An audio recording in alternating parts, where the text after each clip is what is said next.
Hello and welcome to the video. Welcome back to the series.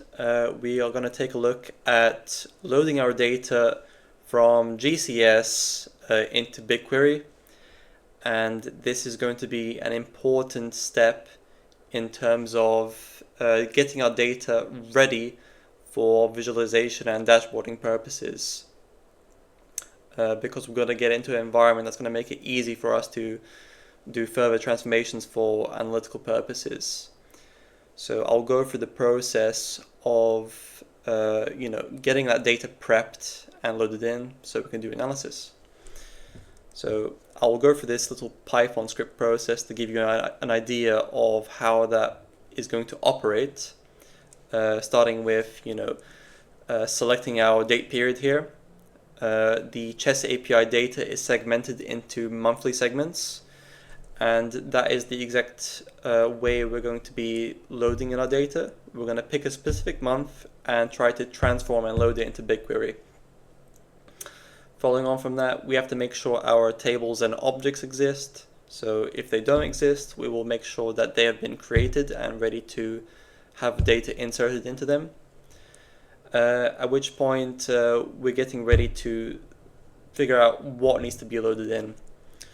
So we start off with listing our player data from GCS to figure out which games have been played in the month. And then we check against BigQuery to see what data has been loaded in. So essentially what we're trying to ascertain is what data hasn't been loaded into BigQuery, so we can make those specific objects the target that need to be loaded in. And we want to avoid loading objects that are already loaded into BigQuery, since we'll be creating a duplication of data in that process. So once we figure out what hasn't been loaded into BigQuery, we will download that from GCS, and we will proceed to transform it into the appropriate format, and we'll be churning out a list of data frames, which will be concatenating into one singular data frame. At which point we will need to do a bit of a further cleanup process to get a distinct list of game IDs, since there'll be duplicates in that pool. And we'll filter out those duplicates in that data frame and then proceed to insert it into the destination table, ready for further transformation and further analysis. And additionally, we also make some markers for any objects that have been deleted from GCS. If we re-ingest data for the same date period, that we can avoid hitting those endpoints. And also for the data that's been inserted into the games table, we can mark those data points as loaded into BigQuery. So if we are transforming and loading data on the same date period, that we're not attempting to insert the same data back into the table, again causing the duplicate issue. So that's a very high level perspective in terms of how the transformation is going to operate. I will go into the Python process into more specifics to give you an idea of what that looks like physically. So we have our Python script here, and there's a couple of key libraries that you need to have to enable the transformation and loading process into BigQuery. Namely, you need PyArrow, Pandas GBQ to enable it. There might be a couple of libraries that I'm missing out in order to enable it. You're definitely going to need BigQuery to interact with the BigQuery API and the storage library for GCS. Aside from that, there's going to be a variety of local functions that we created in order to do some various bits of data processing. We won't go into all the functions, but for the key ones, I'll show you what's going on inside them. So at this point, we're setting a script setting to define what manner we want to operate in. Currently, it's in a production setting. For dev and test, it's only going to look at the subset of GCS files for transformation. So it's only for testing purposes to do like bug fixing and just to make sure that we're handling all of the error scenarios in the process. So in the production setting, well, actually in all the settings, we're defining our environment. We got our bucket name, so the data that we want to pull out and transform. We got our GCP project defined here, the data set that we're landing our data in, and the data in which we want to target for transformation and loading. So here we've got, actually I'll change this to October 2024, since that's what we're going to be doing for this demo. And yeah, we're defining our dataset ID, and we're initializing our logging object so we can later see in the cloud logging what's happening at various points in time. So yeah, as we stated previously, we need to make sure that our objects exist, aka the dataset and the tables. So you can see we are initializing our dataset object here if it doesn't exist. And we've got one of our tables here. We've got this loading completed table, and this is going to be the marker to identify which GCS objects have been interacted with already. So the GCS files that have been loaded into BigQuery, they're going to be marked with the loaded tag, and any empty GCS files that exist inside GCS, we will delete them from GCS, and we will tag them in this table as deleted, so as to not go through the process of requesting or reattempting to transform that data, since it doesn't exist and it's going to waste a bit of time.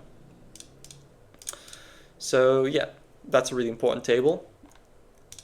And lastly, we have the games table, which is defining all of the chess data. So all the players, what are the chess formats, what were the openings and the ratings, and blah, blah, blah, blah. All of that data is going to sit inside the games table.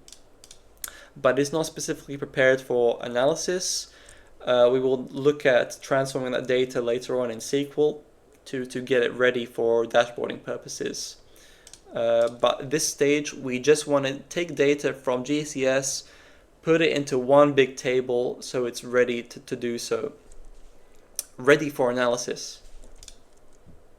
Adding the date partition here is going to dramatically reduce how much data processing cost we're going to incur when we're developing our SQL queries. So it's really important that we incorporate this, since the volume of data that we're working with, I think every month of data for roughly 500 players, it comes to about like 100K records. And if you do that over like 12 months, you're blasting through like millions of records very quickly. So yeah, we got our environment set up. Next, we're going to go to the actual process of the transformation. So we need to list the objects that we've ingested inside GCS, and we're going to filter to the player endpoint, which is where all of our game archive data exists. And we're specifically going to target the month in which we want to transform and load those data points into BigQuery. So once those filters have been created and we have the subset of data that we want to load in, we need to figure out, what data do we have in BigQuery? What's been loaded in, what hasn't been loaded in, and that's what this return missing data list is going to attempt to do. So I'll go into this function to quickly explain how that operates. And we're defining our BigQuery data point. So in this case, this is going to be our GCS endpoint. That's the name of the field we're searching. And we're going to supply the loading completed table ID. This local list is going to be the GCS file list that we just read into at the top of the script. We have this query here that's targeting, it's going to be targeting our loading completed table, which are the markers inside GCS to see what's been loaded and what's not. We're going to verify all the things that haven't been loaded into BigQuery. So we're going to feed this into a function called compare sets and return non-matches. So you have your BigQuery list of data and you have your GCS file list. You're going to compare those two things, and everything that doesn't exist in BigQuery is going to get returned inside that function. and that will give us all the objects that we need to go ahead and transform in preparation for loading into BigQuery. So that's precisely what gets returned here. We'll have a list of endpoints that we need to interact with.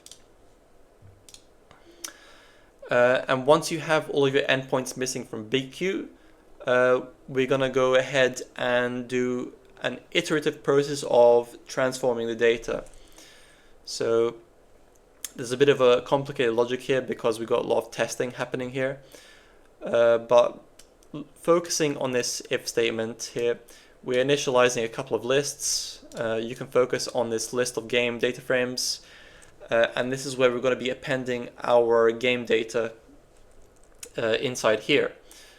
We're going to be iterating through all of those GCS endpoints that are missing from BQ. And we're going to feed those GCS file names into this generate games data frame function. And I'll dive into that to show you what that looks like.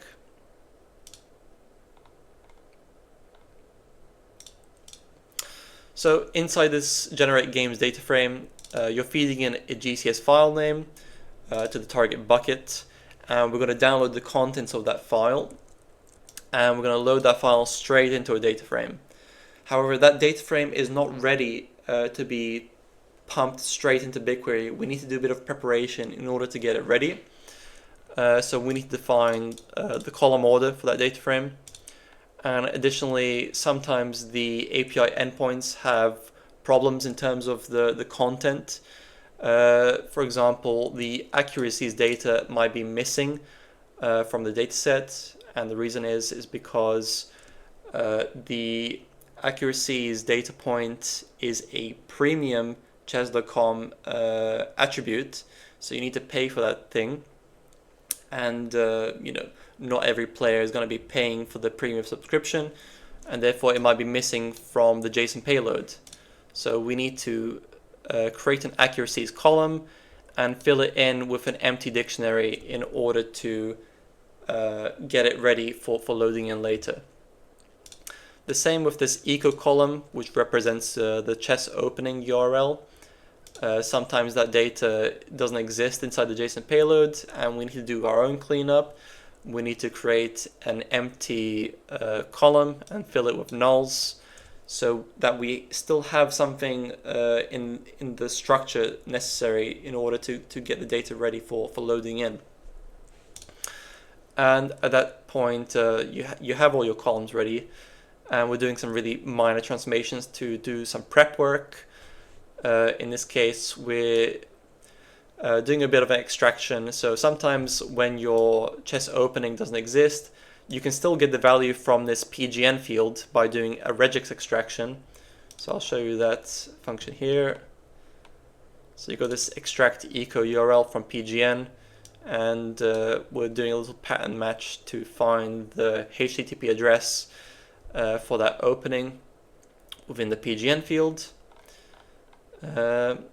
And that will help us populate more of the chess openings, which is nice because we don't want to have too many gaps when we're doing that analysis. And then other than that, it's just doing a bit of string cleanup, getting rid of the dashes, replacing with spaces, so we can do some better text manipulation when we're visualizing the data. And we're doing some minor date formatting cleanup here to get the date into the appropriate format for loading into BigQuery. And additionally, we're adding in an ingestion timestamp, so we know the exact time period where we interacted with GCS and the time in which we were processing the data. It could be really useful in the future where we want to filter certain records or do some hot fixes or things like that in the future. We also have this interaction dictionary to determine whether those GCS endpoints were loaded into BigQuery, or if we have an empty data frame, alternatively we'll be flagging those endpoints as deleted. So we'll be deleting them from GCS and also flagging them deleted into the table. So we're not reprocessing that data again from the endpoint if we are ingesting or transforming the data in any part of our pipeline. So yeah. So once we iterate through all of those GCS file names inside those missing endpoints list, we will get a list of game data frames, which we will concatenate into a singular data frame in order to have everything neatly together. At which point we will still need to do some further cleanup. We add some additional assurances to make sure that those game IDs don't already exist inside our BigQuery tables, which is what we attempt to do here. And additionally, we need to do a further deduplication process, since players playing in the same month, they'll be playing each other. And since the API data is segmented per player, if player 1 and player 2 are playing in the same month against each other, you'll have the same game ID for both of them, which means that when you collate this data together, you will have two game IDs. So we'll need to go through the process of deduplicating those game IDs, since we don't want to insert the same game ID twice. So we'll be dropping the duplicates and keeping the first value. You can keep the last value as well, it doesn't really matter. But the most important thing is that we want to get rid of all the duplicate game IDs to keep our data nice and clean inside of BigQuery.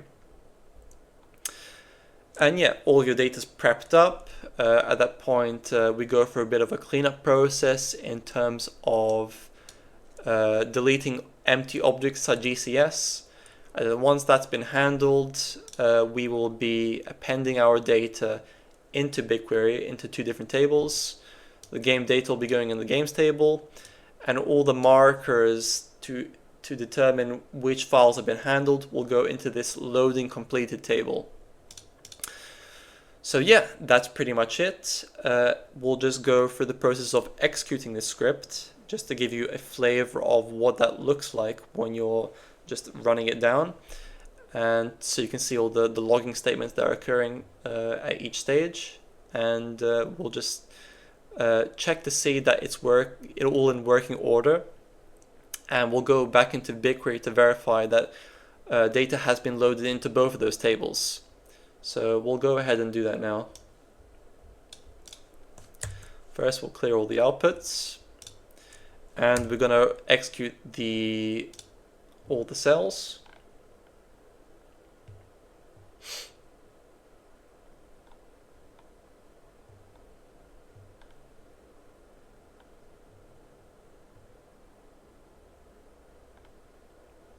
So you can see I didn't ingest data for the whole of October 2024. We've got 132 missing from BigQuery. The script is just going to be iterating through all of those missing files from BigQuery, and it'll go and transform all of those things, put them all into one list, and get it ready for loading in.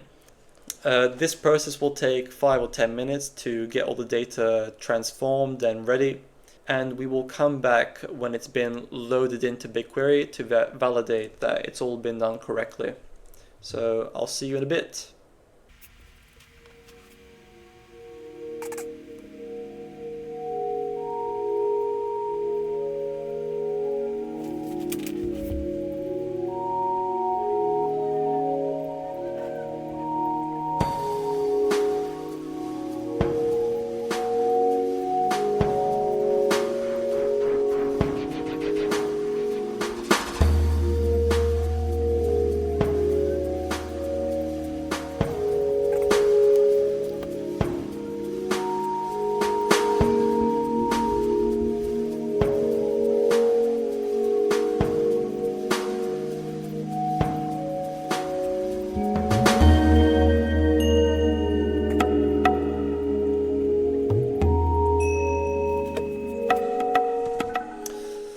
Excellent stuff, all loaded in.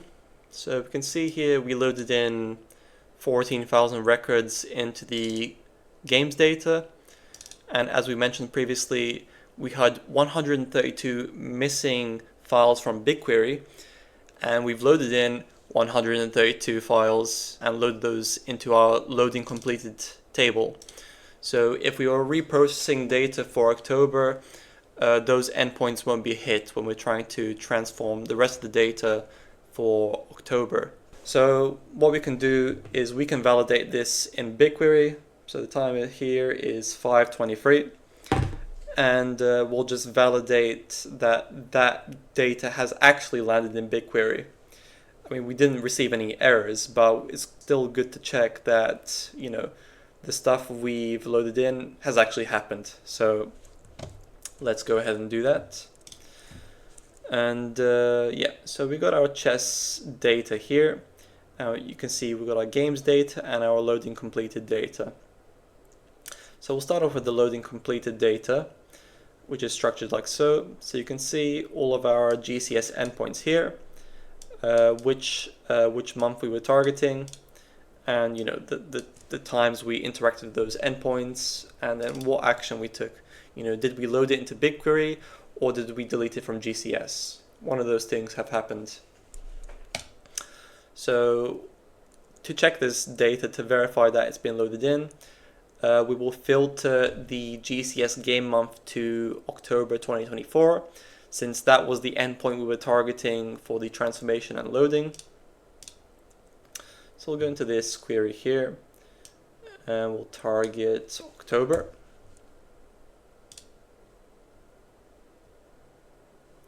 And we can see here this GCS object interaction date time. This is the point in time that you have downloaded the content at runtime in the Python script. So you can see all the date times are different. They're all separated by a couple of seconds. But you can see all of the objects that have been deleted here. These are all endpoints that have no data inside of them. You know, you'll just have like inside your JSON, you'll have the games endpoint and then just like a list that contains nothing. So yeah, we'll do a bit of a cleanup, but you can see all the endpoints that have been loaded here. That's been loaded. You know, all of these have been loaded here, and they're all marked with October 2024, and we also got the timestamp that we loaded in for today. So that's all correct. So that's good. Our flags are set. And the last thing that we need to check is inside our games table, which looks like so, which contains all the game IDs, what players are playing, and all of the metadata surrounding that. But we need to check our game date period, which is October. So we'll just flip these dates into October. Change this to 31. And we'll just run that query.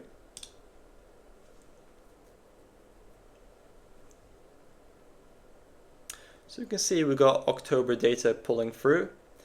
And additionally, we've got our ingestion timestamp here. So all of this data loaded in the last like 10-20 minutes, probably a little bit less than that. Yeah, that's all working as intended. We can see all of this pulling through. And there'll be a few blank fields such as the accuracy data, which we know is going to be a problem because it requires a premium membership in order for that data to appear inside the JSON payload. But other than that, you know, we've got all of our chess openings, so it'll be interesting to do some analysis on that. And in the later videos of our series, we will look at transforming this games table into something more useful, so we could plug it into a dashboard, hopefully. And yeah, that's pretty much it in terms of transforming and loading the data. And I'll see you guys in the next one.